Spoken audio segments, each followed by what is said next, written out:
what I take to be a kind of wisdom that not only allows us to endure this madness, and we are all on the verge of madness, but also to flourish. In 1963, students at Howard University, more specifically members of NAG, I can't believe I just said Howard, excuse me. Students at that place, members of NAG, Nonviolent Action Group, who helped organize in Cambridge, Maryland with Gloria Richardson, and many would become leaders of SNCC. They invited a group that included James Baldwin to campus. It was part of a series of programs they sponsored called Project Awareness, which was designed to explore the full complexity and richness of Black life, and to engage the controversy surrounding the Black freedom movement at the time. Baldwin spoke at the event alongside Ossie Davis and John O. Killens, and Malcolm X snuck in the audience that evening to hear Baldwin speak. As he put it, quote, "Whenever I hear that this little brother is going to speak in any town where I am, I always make a point of going to listen because I learn something every single time," end quote. During the discussion, Baldwin made a point that I live by. Quote, "We must tell the truth till we can no longer bear it. We must tell the truth until we can no longer bear it." But that's not the story. After the symposium, Baldwin retreated to an apartment of one of the NAG students, and there they discussed a wide range of issues until the sun came up.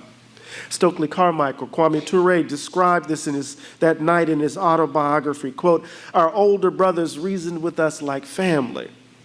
We had 3 years behind us. The national mood was sore, tense, uncertain, as was our mood," end quote. These students were on the front lines of the movement. They were risking everything, including their lives, to transform the nation, and what they were now confronting was the undeniable fact that the country had refused to fundamentally change. Everyone understood the burden of the students carried on their shoulders. They had already confronted the brutality of Southern sheriffs. Many had been beaten and chased down dusty roads in Mississippi and Alabama by the Klan. Pessimism and rage threatened to overwhelm. Baldwin worried about the young men and women like an older brother who did not know exactly how to protect them from the dangers he had already glimpsed ahead. And as the meeting wound down, he was left to say the final words, and those words are particularly relevant, I believe, to you. Quote, "Well, here we are, my young brothers and sisters. Here's how matters stand. I, Jimmy Baldwin, as a Black writer, must in some way represent you. Now, you didn't elect me and I didn't ask for it, but here we are. All eyes were fixed on it, right? Everything I write will in some way reflect on you. So what do we do? I'll make you a pledge. If you will promise your elder brother that you will never, ever accept any of the many derogatory, degrading, and reductive definitions that this society has ready for you, then I, Jimmy Baldwin, promise you I shall never betray you," end quote. It was an avowal of love and a declaration of his responsibility as a writer dedicated to speaking the truth. Now, what's important about this story, beyond the obvious power of Baldwin's witness, is his insistence to the students, to many of you, not to believe what this place says about them. And that advice remains relevant in this crazed Trumpian world.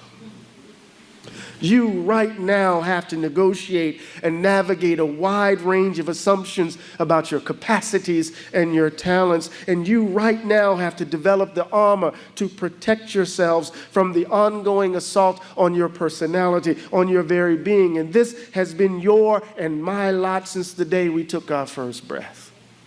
And for no other reason than because some among us believe that white people ought to be valued more than others in this country, and they have organized the world to reflect that fact. They distribute the advantage and disadvantage in light of that belief. If you are to flourish, Morgan students, you must not believe the derogatory, degrading, and reductive assumptions that all too often shape the perception of you. You must make that promise to yourselves. And I'm reminded of Baldwin's essay, My Dungeon Shook, a letter to my nephew, on the 100th anniversary of the emancipation, in The Fire Next Time. He said what he had to say to the Howard students can be heard as a distillation of what he tells his nephew. He offers a kind of wisdom born out of hard living. He doesn't want his nephew to suffer the fate of his grandfather, to believe what these folks said about him. He describes America as it is, without the myths and legends that protect its innocence. No, the occasion for this advice, for my words today still, is that we live in a country that has carried its sins forward.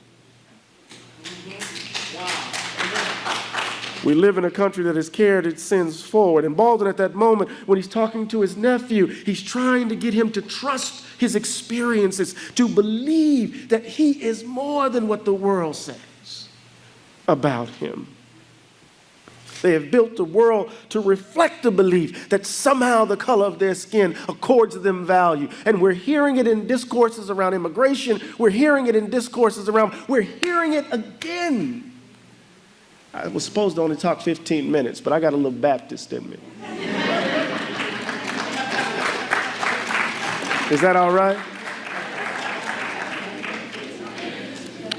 They've built a world to reflect that belief, but Baldwin tells his nephew to trust his experience, to trust himself. At that moment, channeling Ralph Waldo Emerson's self-trust. Right?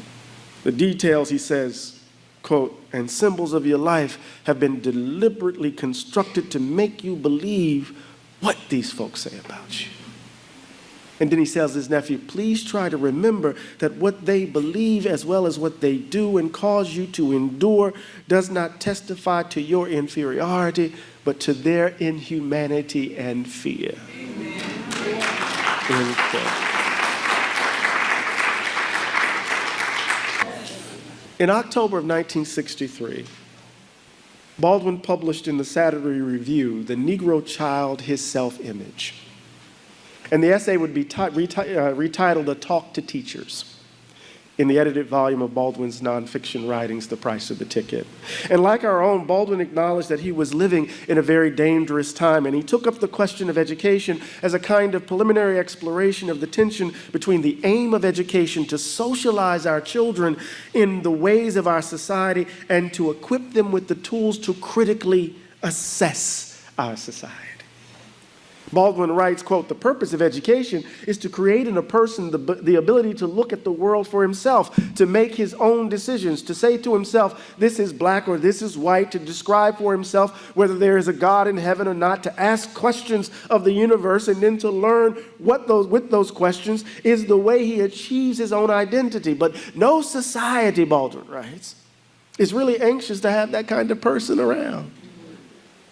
What societies really ideally want is a citizenry which simply obeys the rules.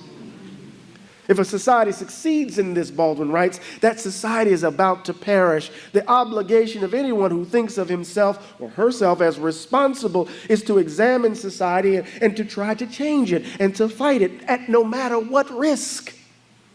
This is the only hope society has, Baldwin writes. This is the only way societies change, end quote. Black and brown children, he suggests, experience a certain kind of dissonance in this regard. They grow up in a society which denies them dignity and standing, where a generalized sense of disregard characterizes the society's view of them. And to develop a critical stance towards this place and its views of black and brown people is to risk death. What is asked and demanded is a kind of consent to a host of assumptions about who you are and to the structures that give those assumptions life. As Baldwin put it, it becomes thoroughly clear, at least to me, that any Negro who is born in this country and undergoes the American educational system runs the risk of becoming schizophrenic.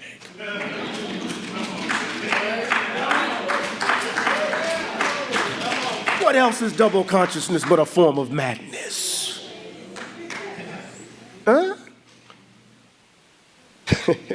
On the other hand, he is born in the shadow of the stars and stripes, and he's assured it represents a nation which has never lost a war. He's a part of a country in which anyone can become president, and so forth. But on the other hand, He's also assured by his country and his countrymen that he has never contributed anything to civilization, that his past is nothing more than a record of humiliations gladly endured, end quote. But we go to Morgan, don't we? We know better.